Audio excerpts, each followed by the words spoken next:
वैष्णवीच्या अंगावर मारहाणीच्या 29 खुणा, शवविच्छेदन अहवालामध्ये धक्कादायक माहिती समोर.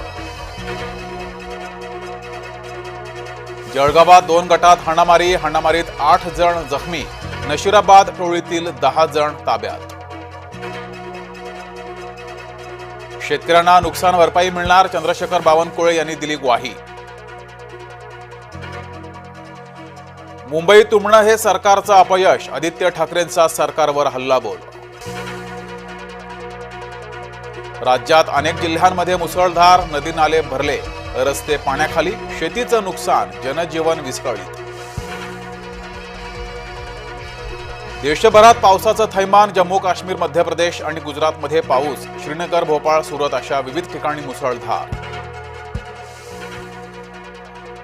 नागपुरातील एलओसी ओलांडलेली महिला बीएसएफच्या ताब्यात, महिलेचा सोशल मीडियावरील चॅटिंगचा तपास होणार, काश्मीरला फिरायला जाते सांगत महिला एलओसी पार.